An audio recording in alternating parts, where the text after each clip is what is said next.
Hello, this is a video on the introduction of light to Maya. So I'm going to go over briefly what we talked about in class so you guys can take a look at it if you're stuck with lighting and things like that. So there's several ways to add lights to your scene, one of which is to use the Create tab, and you're going to see lights, and there's all these different kinds of lights that you can create. Or you can go to the Rendering menu tab, and these are your lights up here.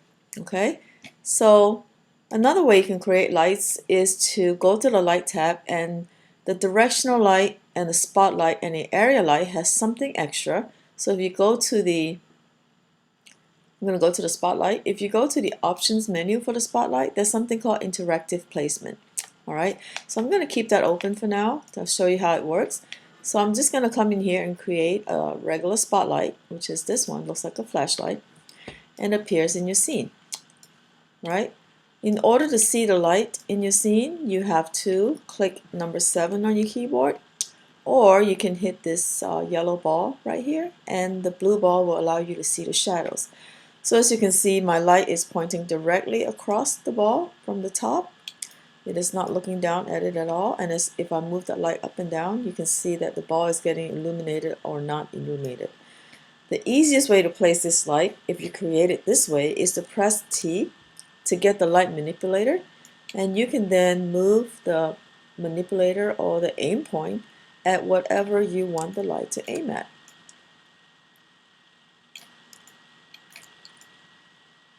Okay, so that's one way, one of the ways that you can lighten up your scene. And of course, bringing the light a little further will also give you better illumination, and the light is now lighting part of your scene, like so. Okay, so let me delete this light. The difference between that, and you notice that once I delete the light, my scene is completely black, because now if you look at lighting, Maya is using all lights and not default lighting. Default lighting is what you get when you open a scene, so if I turn that back on, you have the default lighting. Alright, so what if I create the spotlight this way? Instead of clicking spotlight here or going to create light spotlight, I open the options menu, and I'm going to turn on interactive placement. What this allows you to do is when you create the light, you're actually looking at what the light is seeing, and then you can move the light from there of your choice. So if I hit create, now the light is looking directly into the ball, and from here you could use the normal navigational tools, like you're moving the camera around, to direct the light into your scene. Now if you prefer that, it's a relatively easy way to point your light at the object interactively. So in order to see the light, you can press number 7 on your keyboard, or you can click this yellow button, and you're going to be able to see how the light affects your scene. Alright, so what you're doing right now is actually looking through the light which is selected. Okay, so I'm going to go back to the perspective view, and now you can see that my light is up here and is now pointing at the sphere right over here. Okay, so there's many different types of lights in Maya, and I'm going to go over some of them, all of them briefly. So if you go to the attribute editor for this light, all lights share common attributes, and I'm going to take a look at the spotlight because this is one of the most common used lights and most versatile light in 3D. This is a sample of what the light looks like. Okay, and this is a light shape, so it's a circle. Alright, under here, so this is the light sample. In the spotlight attributes, you would have type. So if you change your mind and say, okay, instead of a spotlight, I want an area light, you can change it right there. Alright, but we're going to stick with the spotlight for right now. Okay, color is the color of the light, and unless you're talking about fluorescent lighting, most of the time light is not completely white. So for bright daylight, I would probably choose a light yellow for sunlight, or like a light blue for a skylight. So you can click in here and pick the colors that you like. Intensity is the brightness of the light. So right now, as you can see, this is how bright the light looks. Alright, so if I bump up the intensity to, I click on the slider and drag it, as I drag the slider over, you can see the light gets brighter and brighter. Now it stops at 10, but you can always highlight the number and type in any value you need. So I'm going to keep it at around 1.5. Okay, that's the light intensity. Illuminate by default is like an on-off switch for a light, just like your wall switch. So if I turn that off, the light no longer affects your scene. So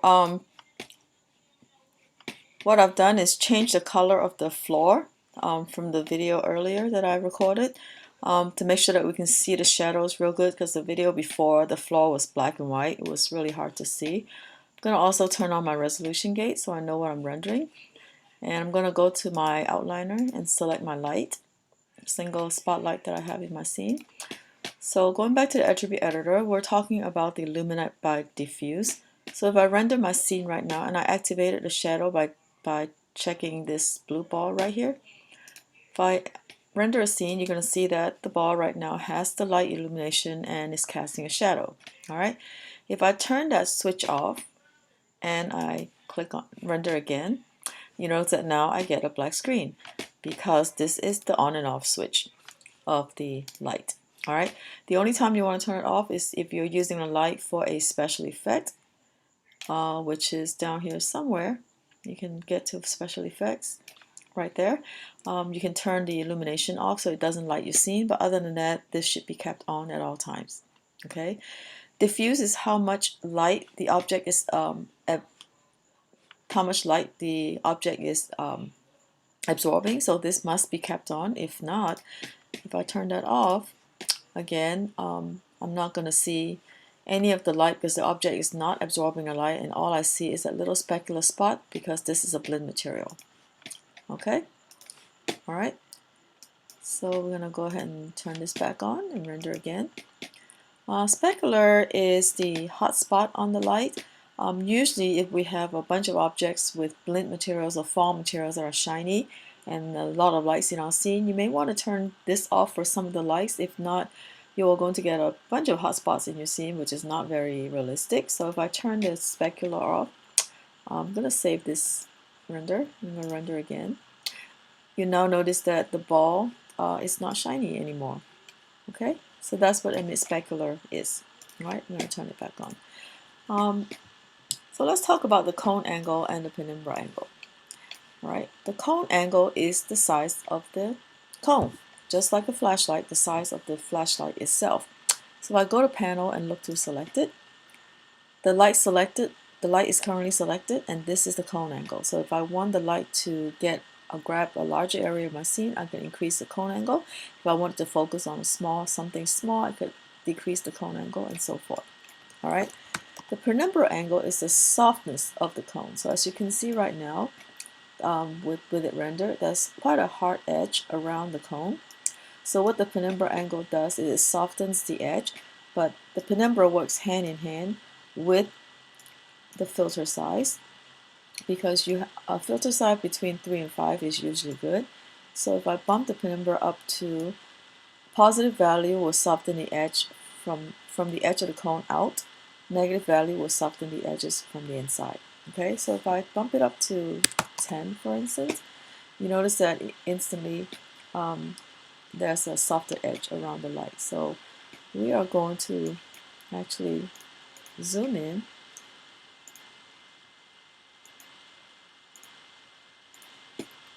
so we can see the actual shadows once rendered.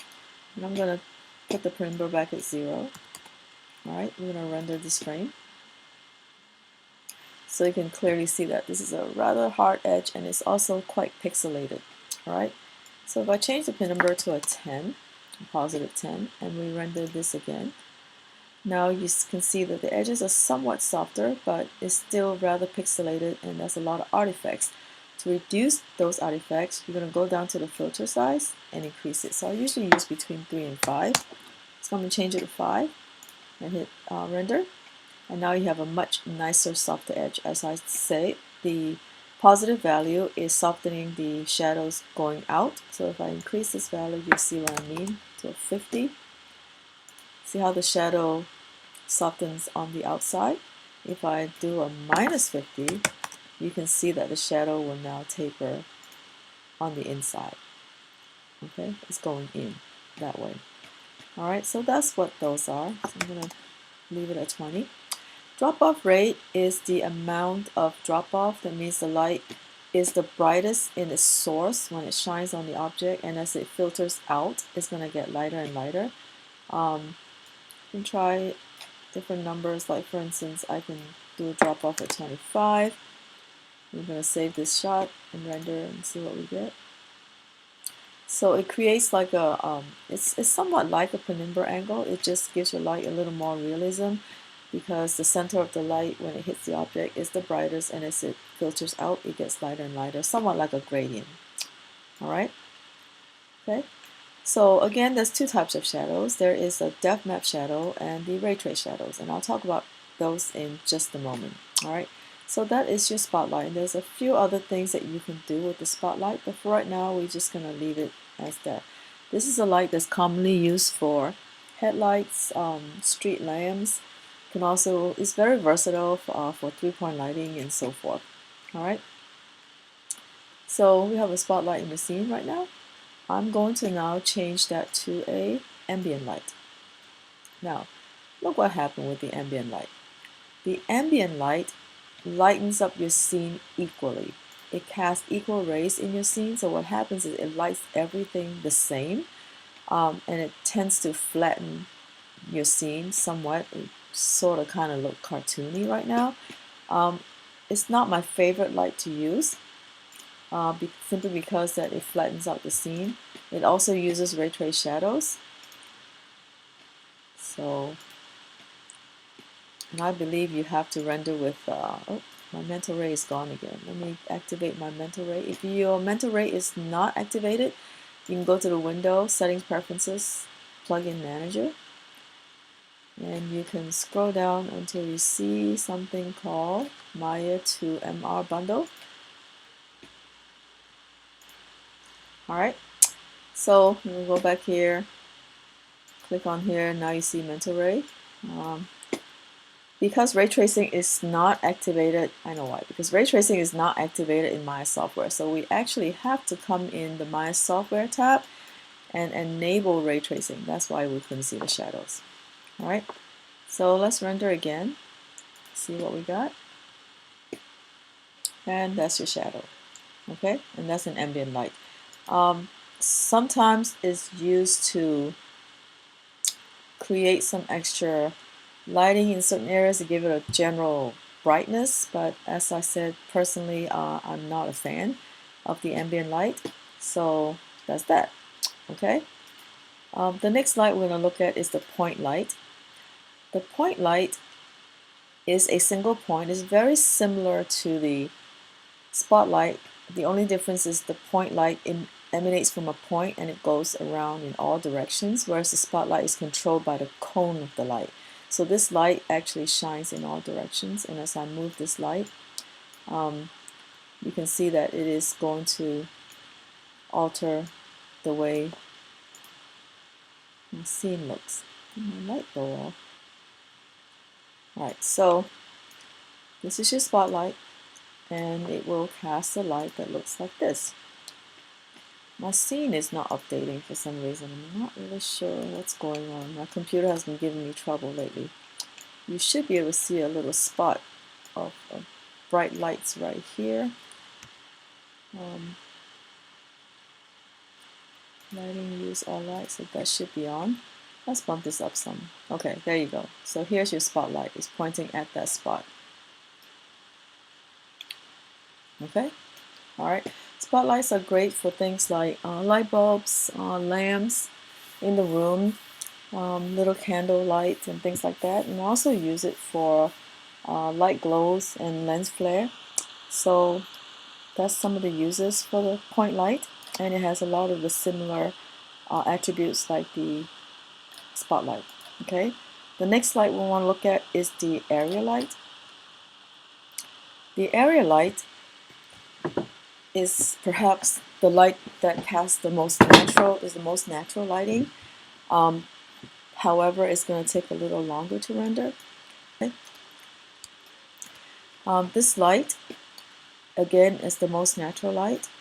It will cast more natural shadows compared to the spotlight and all the other lights. but you notice that the shadows look pretty bad. Okay, so which brings me to the other issue we're going to talk about. So let me adjust this light so that it is relatively casting a nice scene on my scene, my shadow on my scene, something like that. Right, I'm going to render that real quick. Since ray trace shadows are used, you cannot just leave ray trace shadows on and not do anything to affect or to change the way the shadow looks, because it's going to look really bad.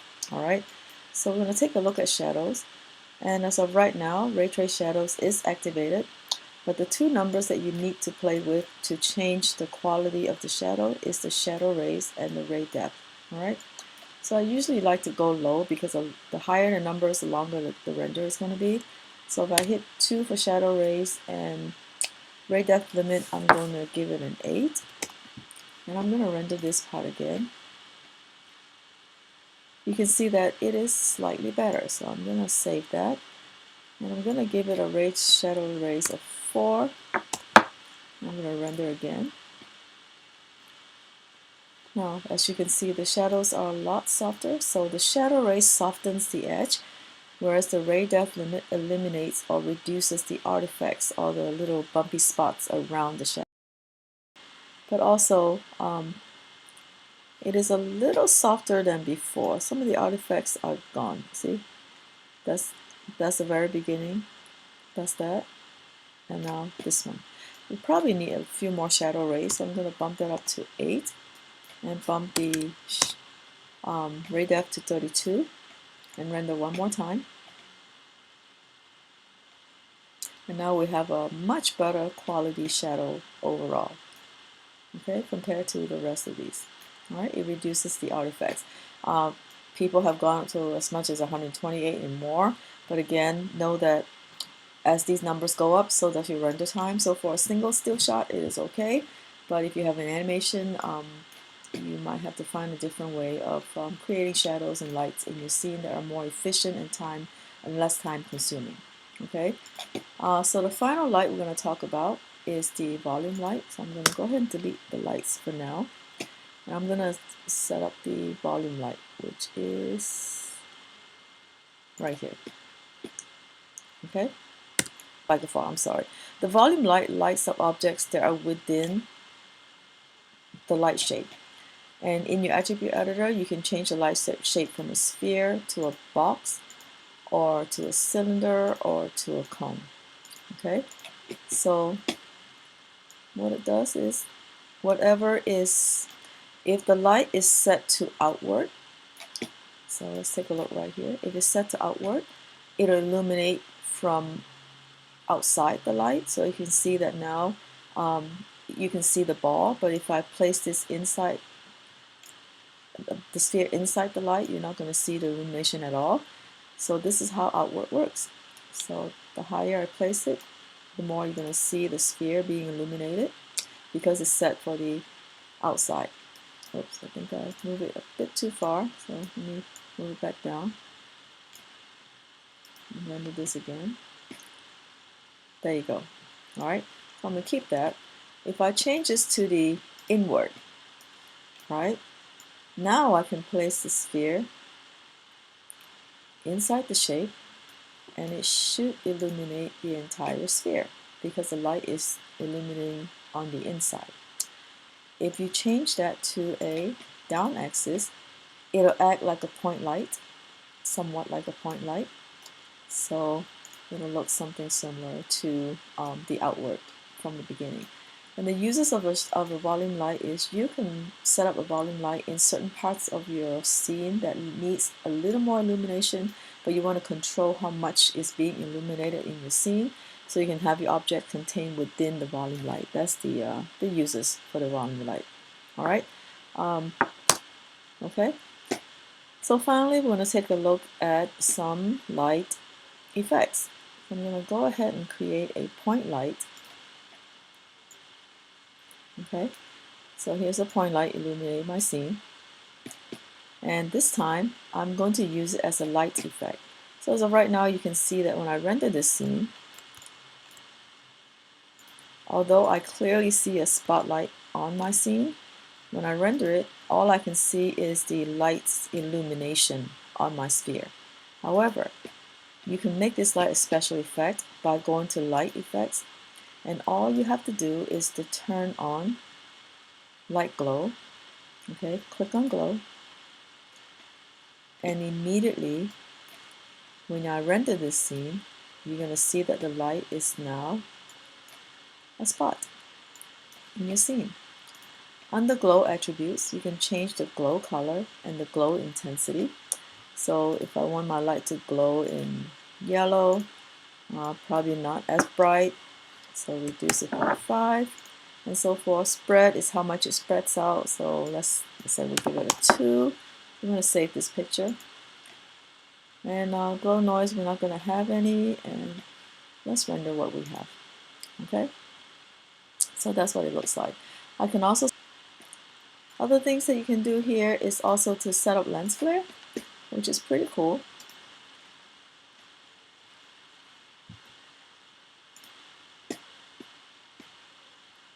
Alright, so that's what your lens flare looks like. There's different types of flare options and star points and halo type. So do play around with this and figure out what is good for you and what you would like to use. The exponential is probably the funnest to look at. Something like this. Lens flare, you have this. And do play around with some of these values so you can see what the light will do. Alright, so that's what the point light will do as a light effect.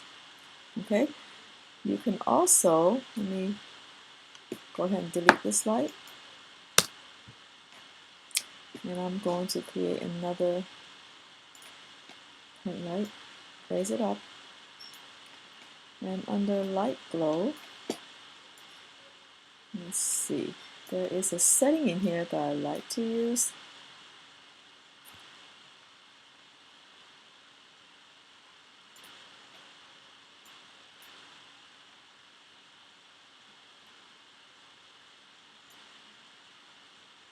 Yeah, I think it's the glow intensity. Okay, so next we're going to take a look at light fog. Alright, I like to use a spotlight for that, and that just creates fog in your scene. So you can set up this light like if you're making a remember I turned on interactive when I created the spotlight. So now I'm actually, so this is on, I'm going to go ahead and turn it off. So I'm actually looking at it from the light's point of view. Alright, so I'm going to go ahead and delete this light and create another one from scratch. So I want to place, oops, it's doing that again. Let me see what's going on. Turn off, apply, close.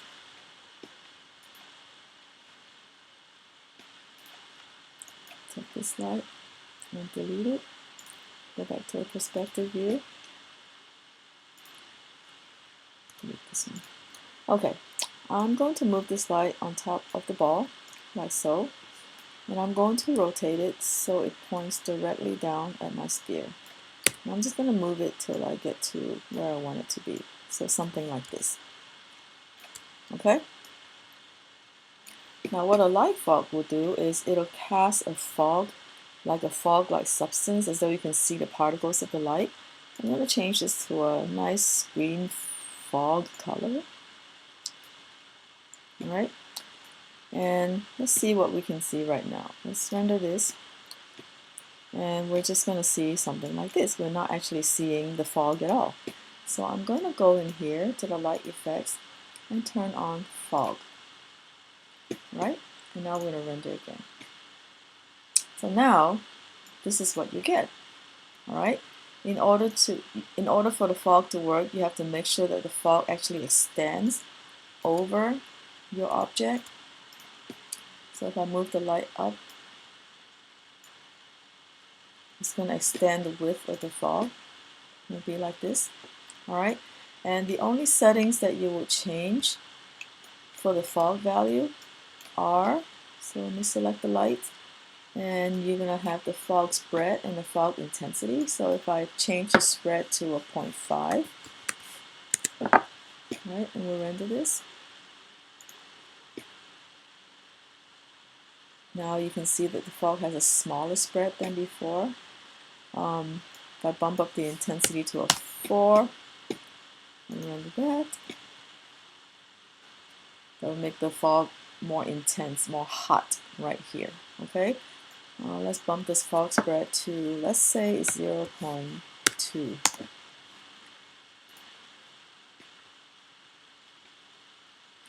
Right, as you can see, is a lot smaller, the spread of the fog. Okay, so the default is 1 for here and 1 for here, and now you have the light fog. Okay, so that were some of the light effects. Another one that I want to show you is the gobo effect. So let's delete this light, and I'm going to make another spotlight. Oh, I think I made a directional light. Oh, I did not show you directional light. Okay, directional light doesn't work by placement. That means where I place it. It works by rotation. So as you can see, the directional light is facing straight out. But as soon as I rotate this light, you're going to see that it's starting to illuminate my scene. Okay, you can also scale this light to see it, but it doesn't affect the intensity. Directional light casts parallel rays. It also uses ray trace shadows. It's great for a large outside light source like the sunlight or the moonlight, so it's usually used that way. I also personally like to use it for a three-point lighting system as the backlight. So that's what a directional light does. Okay, and again, it shares some of the common properties like the other lights, or common attributes. Okay, so let's change this to a spotlight, because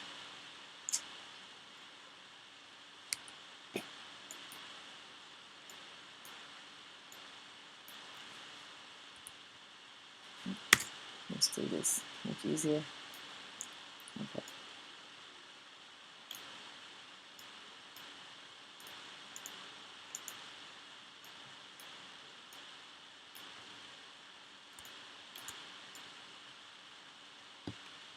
Alright, let's take a look at my list. What else? Oh, gobos. Alright, what a gobo does is it allows you to map a picture in the cone of the light, so that when it casts a shadow, it'll cast a shadow from the picture or the template that you use. So it's good for stuff like if you have trees outside your window, you can cast the shapes of trees onto your room scene. So let's go on the internet and find a quick picture for that. Let's save it on the desktop for now.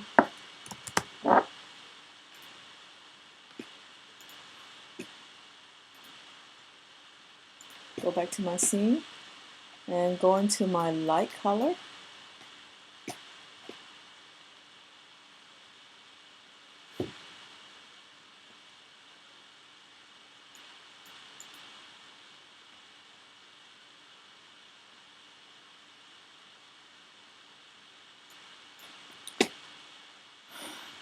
I'm going to click on this checker box.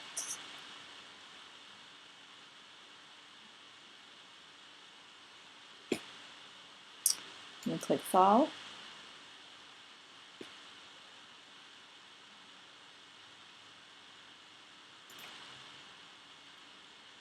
And find the image that was on my desktop that I just saved.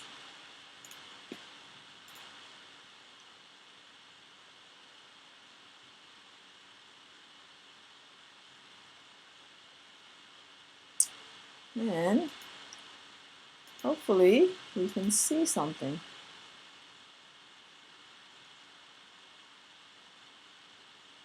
There you go. So the picture acts like a template that you can use to map over your light and create some kind of a gobo or projector effect. Alright, so these are some basics of lighting. The only thing left is light linking, so let me show you how to do that, I'm going to zoom out back to my light, and I'm going to take away my gobo. So go into the window, hypershade,